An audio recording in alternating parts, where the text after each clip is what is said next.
À grands coups de torchon, la Laïcha chassait les mouches et le gourmandait comme des enfants terribles. Allez, sortez, misérables bestioles. Vous saliez tout ce que vous touchez. Lorsque je tente de me reposer, vous m'importunez par votre agitation et vos bourdonnements.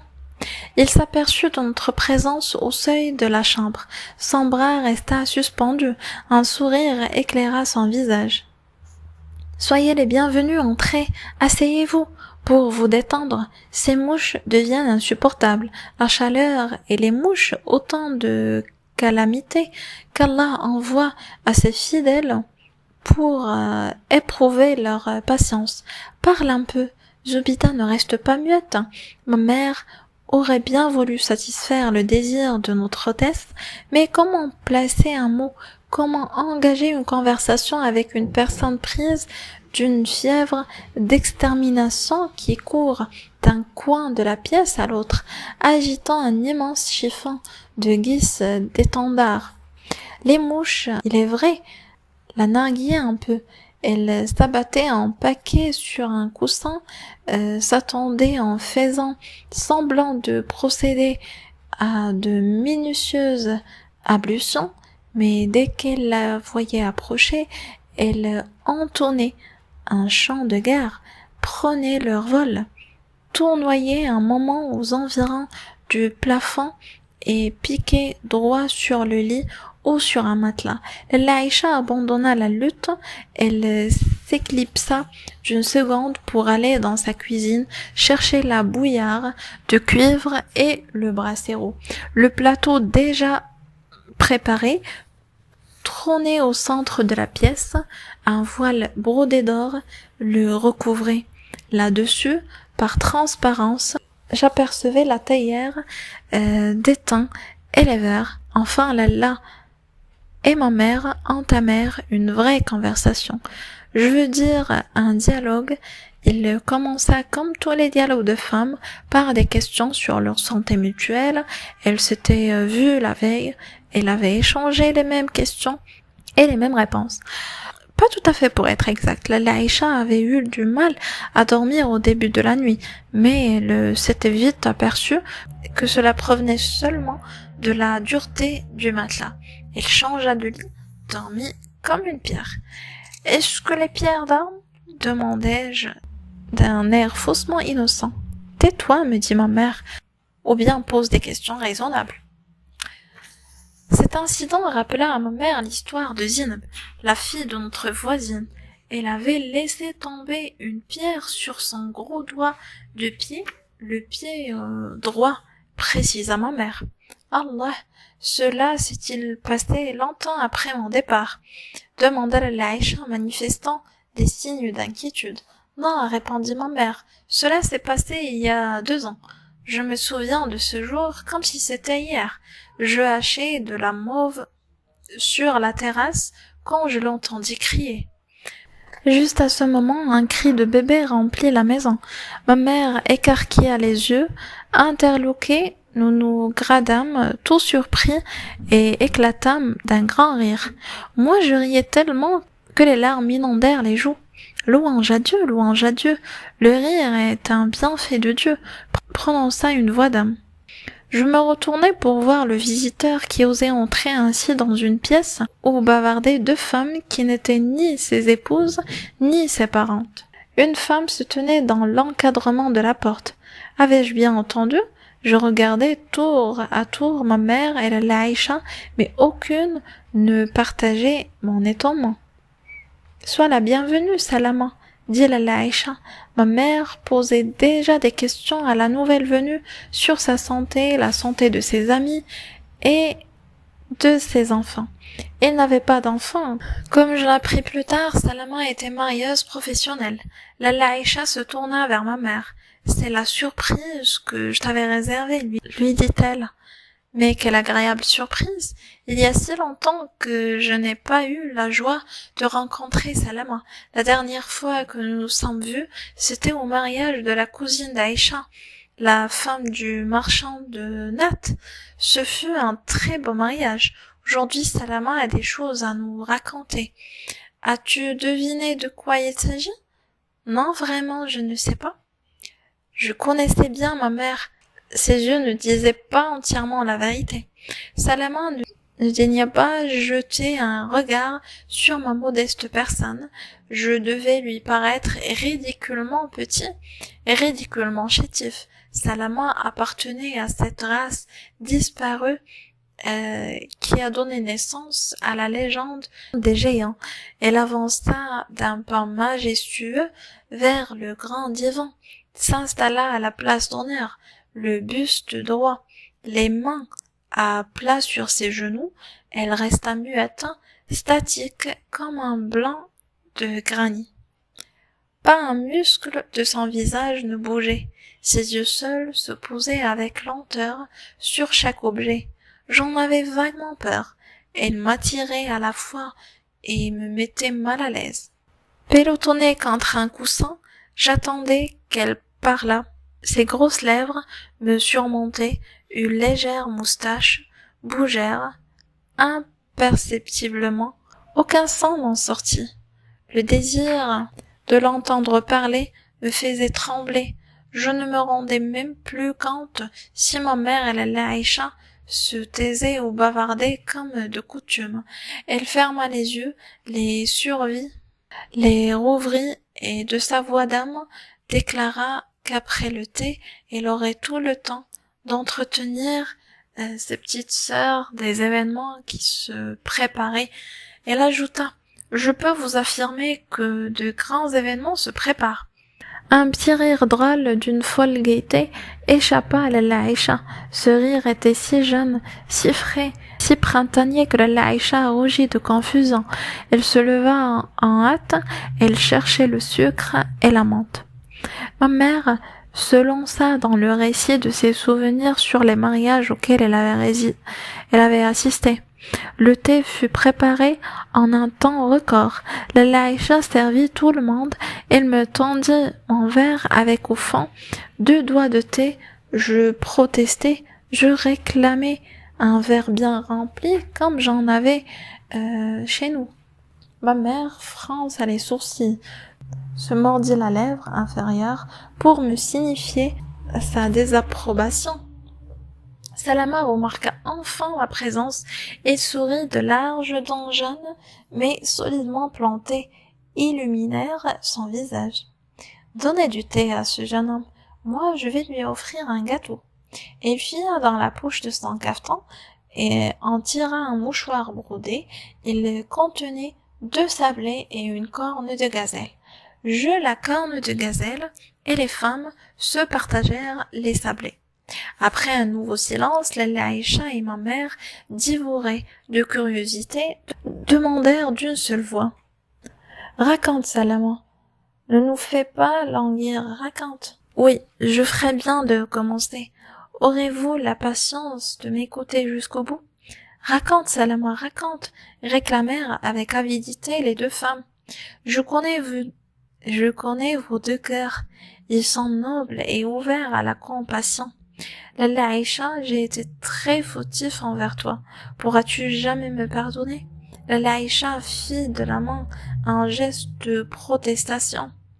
Et poussa un lent soupir. Ma mère, à son tour, poussa un profond soupir avant de reprendre son récit. Salama soupira aussi. Je ne pouvais pas ne pas faire comme tout le monde. Une plainte expira sur mes lèvres. Personne ne le remarqua. Salama parlait déjà. Dieu a voulu, en toute chose évolue par lui, que je fusse l'intermédiaire dans ce mariage qui nous a tous rendus malheureux. Toi, la Aïcha, parce que tu as perdu momentanément l'affection de ton époux. La Zoubida a souffert parce qu'une longue amitié volie. Sidi el-Harbi s'était aperçu assez vite qu'il était inutilement compliqué l'existence quant à la fille du coiffeur. De jeune fille, elle sera bientôt femme divorcée. Il aura toutes les difficultés à trouver un mari.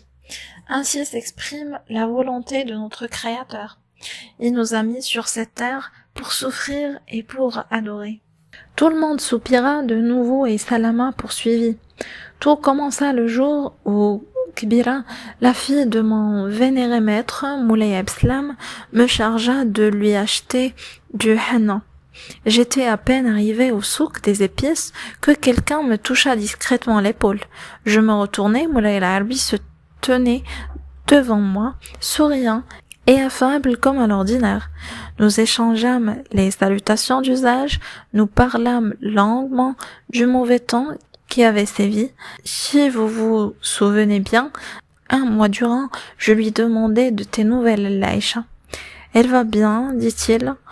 Il baissa ensuite les yeux et prit une attitude résignée. Qu'as-tu, Moulay al-Arbi? Me cacherais-tu quelque chose de grave sur les gens de ta maison? Non, répondit Moulay al-Arbi, je ne te cache rien. Mais tu l'as deviné, je suis bien tourmenté. Si tu le voulais, tu pourras m'aider à calmer mon âme. Quand vous le pensez, j'étais de plus en plus intrigué. Un âne chargé de sacs de sucre passa entre nous deux, nous sépara. Je me plaquai contre le mur et fis signe à Moulay al-Arbi de me rejoindre. Il échangea quelques insultes avec un passant qui l'avait bousculé et vint finalement tout près de moi pour m'entretenir de ce qui le préoccupait. Oui, me dit-il, tu pourrais m'aider. Ma situation prospère de jour en jour. Je gagne largement de quoi vivre, de quoi faire vivre une famille, et même plusieurs ménages. La grande douleur de ma vie, c'est de n'avoir pas d'enfant. Bien sûr, j'estime et je respecte Laïcha, mon épouse actuelle. Cette estime et ce respect, je les crois partagés, mais je ne peux envisager avec sérénité l'avenir tant que je n'ai pas d'héritier. Je l'interrompis pour lui conseiller de voir un médecin. Ne m'interromps pas, Salama, me dit-il. Je ne crois ni au médecin ni au remède. Dans mon cas, il n'y a qu'un seul remède, et si tu voulais, tu pourrais m'aider à me le procurer. J'ouvris de grands yeux et fis celle qui ne comprenait pas. Le remède, poursuivit Moulay al-Arbi, consiste à me trouver une seconde épouse. Je ne peux faire cela, Moulay al-Arbi. J'aime trop la Laïcha pour être à l'origine de son chagrin. La Laïcha n'aura pas de chagrin. Il souhaite me voir père d'un enfant. Pourtant, je te demanderai de tenir secrète notre conversation. Il ne serait pas convenable de la mettre au courant d'un événement dont les conséquences pourraient blesser son amour-propre. Avant que j'aie pu répondre à son argument, il me glissa entre les doigts une pièce d'argent toute neuve. Il s'en alla, en me recommandant de bien réfléchir à cette affaire et de passer le voir à son atelier. Dans le courant de la semaine, quelques jours plus tard, je passai près de l'atelier. Le récit de Salama me passionnait. Mais un présent besoin m'obligea à l'interrompre pour demander à ma mère si je pouvais descendre au rez-de-chaussée, me soulager. Mon interruption fut accueillie avec colère. Ma mère me cria d'aller où je voudrais et de ne plus ennuyer la société par des mots incongrus. Je partis à regret. Je dégringolai les escaliers. La porte des cabinets se trouvait dans un angle de rez-de-chaussée. Elle était fermée. Je me jetai dessus pour la défoncer. Quelqu'un toussa à l'intérieur. Il fallait patienter. Je me mis à pleurer à haute voix. Je dansais d'un pied sur l'autre, tout en clamant mon mal. La porte s'ouvrit brusquement.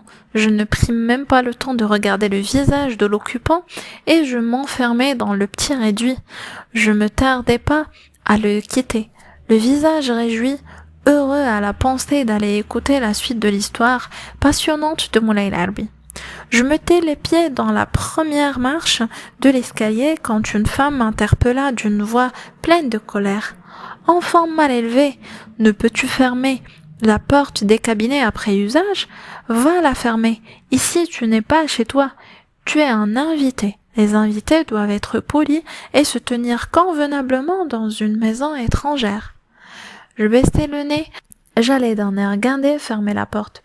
Ce fut avec un air tout aussi guindé que je me permis de répondre à cette femme calamiteuse. Ici, je ne suis pas un invité, je suis le fils de la Zoubida, l'ami de la Aïcha. La Aïcha ne serait pas contente si je lui disais que tu m'as appelé enfant mal élevé. Tu es un enfant mal élevé. Va le lui dire, car c'est impoli, chétif, morveux. Crois-tu que ta Lalla Aïcha va me faire trancher la tête? Si tu continues à me regarder de cette façon, je vais prendre mes ciseaux et je te couperai les oreilles. Je poussai un hurlement. Maman, Lalla Aïcha, cette femme veut me couper les oreilles. Oh, mes oreilles, mes oreilles. Lalla Aïcha s'était penchée à la fenêtre.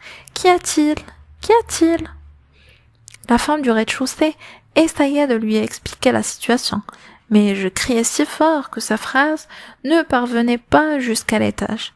Elle me faisait des signes de la main pour m'inviter à me taire. Je continuais à briller, trépigner. La tête de ma mère surgit à côté de celle de la Aïcha. Toutes les deux demandaient des explications. Des voisines étaient sorties de leur pièce pour venir en aide à mon ennemi. La voix de Salama calma tout le monde. Ce n'est qu'un enfant, dit-elle. Personne ne doit lui tenir rigoureux d'un oubli ou d'une maladresse. Il ne serait pas raisonnable qu'une dispute éclatât à cause d'une gaminerie. Sidi Mohamed finit de pleurer et monte vite. J'ai trouvé encore dans ma poche une corne de gazelle qui te fera sûrement plaisir. Je m'essuyai le visage dans le bras de Majlaba. Je montai fièrement l'escalier. Les femmes avaient repris leur besogne.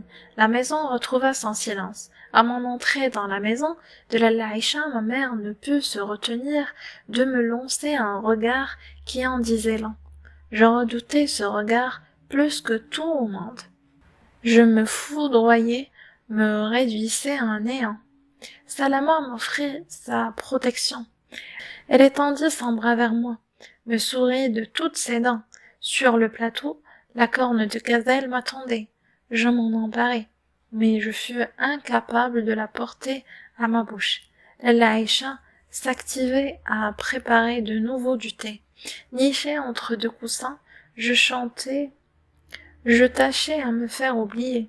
Je me tenais les yeux baissés.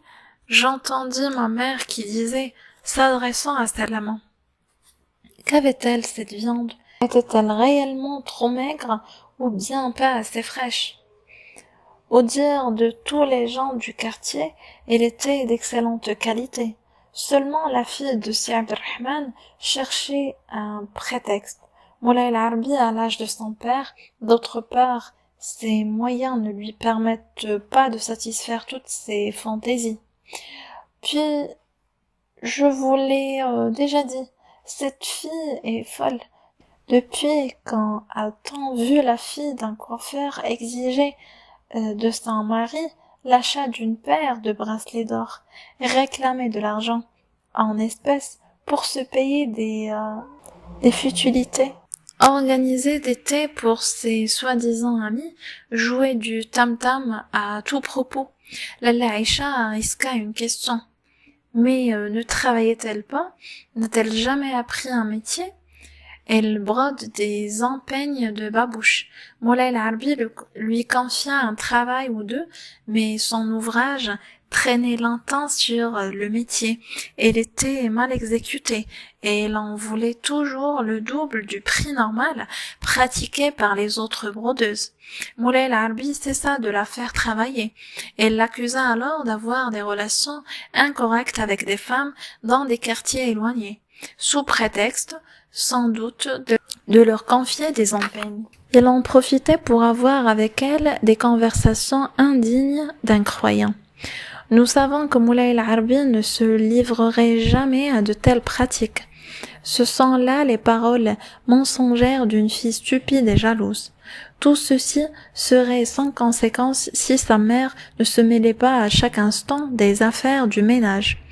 Elle vint 3 ou 4 fois par semaine renifler chaque objet, donner des conseils, manifester son mécontentement à propos de ceci ou de cela, inciter sa fille à se montrer plus exigeante, flatter son orgueil en lui répétant qu'elle est bien trop jolie pour un vieux barbant qui sent la sueur et le cuir et qui se montre incapable de gâter sa jeune épouse comme elle le mérite, le pauvre Moulay Al-Arbi subit naturellement les répercussions de ses mauvais conseils. Ah, il est bien à plaindre. Moulay Al-Arbi n'a rencontré dans ce mariage que tristesse et peine. Il vient rarement te voir, Lalla Aïcha, parce qu'il a conscience d'avoir commis une faute grave à ton égard. Il n'a pas oublié ce que tu as fait pour lui. Ni sa mère, ni sa sœur ne lui auraient porté secours dans l'adversité comme toi. Comme toi, tu l'as fait si généreusement. Mais les hommes sont des êtres faibles. Depuis que sa situation s'était trouvée améliorée, il n'avait plus qu'un rêve, celui d'avoir une jeune épouse pour égayer sa vie de travail et de lutte. Notre époque devient de plus en plus étrange. Les jeunes filles d'aujourd'hui ne sont plus celles d'hier.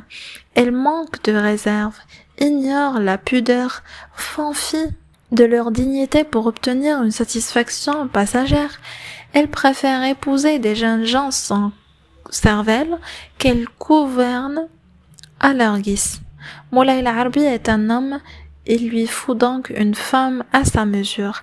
Cette femme, c'est toi, Lalla Aïcha. Son erreur a été de l'oubli momentanément. Tous les regards se dirigèrent vers la porte. Nous venions d'entendre un toussement discret. Qui est là? Dit Lalla Aïcha. Un proche.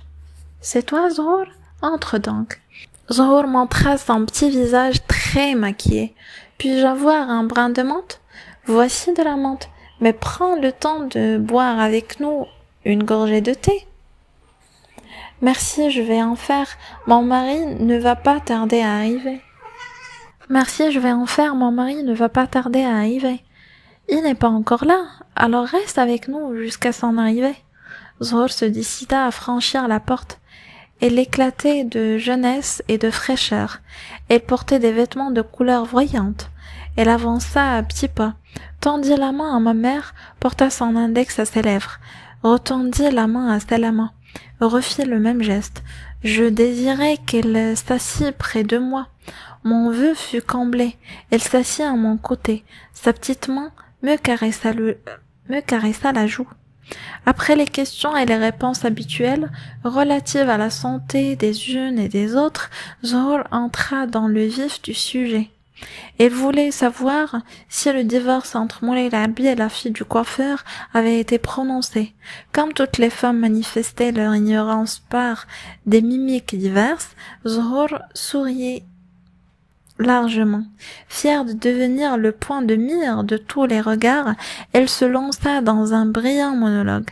Mère Salama ne doit pas ignorer ce qui se passe dans ce ménage, mais tout le monde connaît sa discrétion. Pourtant, tous les habitants du quartier Ladoua sont au courant des difficultés que rencontre quotidiennement Moulay Al-Arbi auprès de sa jeune épouse. D'ailleurs, cette fille est folle et possédée. Pour un rien, elle menace son entourage de tout casser dans la maison. Monte sur la terrasse dans l'intention de se jeter dans la rue par-dessus le mur. Je tiens mes renseignements de sources sûres. Ainsi, mardi dernier, elle demanda à son mari de lui acheter pour le soir même un foulard brodé à langue franche. Moulay Al-Arbi revint 2 heures plus tard avec un splendide foulard grenat à dessins multicolores. La fille du coiffeur le regarda à peine, le prit entre le pouce et l'index, le jeta dans la cour de la maison avec une grimace de dégoût. « Pour qui me prends-tu » dit-elle à son mari. « Pour une fille de la campagne, comment as-tu osé m'offrir un foulard de couleur aussi vulgaire? Certes, tu ne dois pas l'avoir payé bien cher. Sache que lorsqu'un vieux barbu comme toi prend comme épouse une fille qui pourrait être sa fille, il doit céder à tous ses caprices et ne lui offrir que ce qui coûte le plus cher. Je te fais don de ma jeunesse et de ma beauté. En échange, tu m'apportes un foulard tout juste, assez joli pour coiffer une tête de négresse. » Moulay al-Harbi, très en colère, se mit à l'insulter très violemment. La fille du coiffeur se saisit d'un verre, le cassa sur le rebord de la fenêtre et, avec le morceau aigu qui lui restait dans la main, elle tenta de se couper la gorge. Moulay al-Harbi se précipita pour arrêter son geste.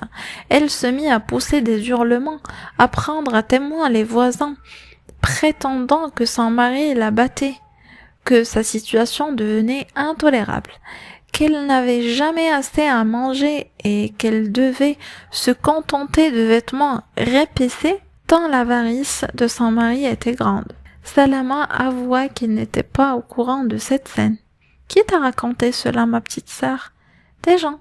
À Fès, personne n'ignore rien sur personne. Je sais aussi que la fille du coiffeur est particulièrement paresseuse. Elle ne quitte pas ses couvertures avant la prière de l'ouli. Lorsque Moulay al-Harbi passe la nuit auprès d'elle, le matin il part sans déjeuner, sans même boire un verre de thé. Souvent viande et légumes attendent jusqu'au soir que la fille du coiffeur se décide à les faire cuire. Moulay al-Harbi ne supportera pas longtemps une telle vie. Déjà, il lui arrive de dormir dans son atelier plutôt que de rejoindre sa jeune femme. Il a trop de pudeur pour parler de tout cela à l'Aïcha qui lui reçoit comme il convient, très froidement depuis son mariage. Un murmure s'éleva parmi les auditrices. Ma mère tenta de dire quelque chose, puis se ravisa, soupira, se replongea dans son silence. Tout le monde soupira avec conviction. Zohor n'avait plus rien à dire. Soudain, tous se mirent à parler à la fois. Elles parlèrent de la fille du coiffeur lui-même, de sa femme, de feu sa mère, que ses os ayant entretenir les flammes de l'enfer. Elles se rappelèrent maintes histoires arrivées dans cette famille qui ne s'étaient pas toujours terminées à l'avantage de ses membres. À les entendre, le coiffeur, sa mère, sa femme et sa fille représentaient le robot de la société. À leur mort, les chiens même ne voudraient pas de leur charogne. C'étaient à peine des êtres humains, et presque pas des musulmans. Sur toute la surface de la terre, il n'y avait pas de peuple plus généreux, plus franc, plus pudique que le peuple du prophète, que le salut et les bénédictions les plus choisis soient sur lui. Des individus pareils n'avaient pas de place dans une aussi noble communauté. D'autre part, ni les chrétiens, ni les juifs n'en voudraient. Le ton de cette diatribe s'était fort élevé. La voix de Salama roulait comme le tonnerre. Celle des autres femmes imitait tantôt le bruit d'une chute d'eau, tantôt le déplacement des feuilles sèches par un vent de fin de temps. Ce qu'elle disait glissait sans laisse de traces dans mon esprit. Je ne comprenais pas le sens de tous les mots. Il m'importait peu de comprendre. J'étais attentif à la seule musique des syllabes. J'écoutais si intensément que j'oubliais le verre de thé que je tenais à la main. Les doigts se relâchèrent, le thé se répandit sur mes genoux, l'inverse verbal prit fin brusquement. Tout le monde me regarda dans un silence terrifiant. La surprise et la fureur brillaient dans tous les yeux braqués sur moi. En vain, je cherchais dans mon cerveau désemparer l'ombre d'une excuse. Aucune explication ne pouvait me sauver. Pleurer ne servirait à rien. Je regardais chaque femme, lever les yeux au plafond et pousser un profond soupir.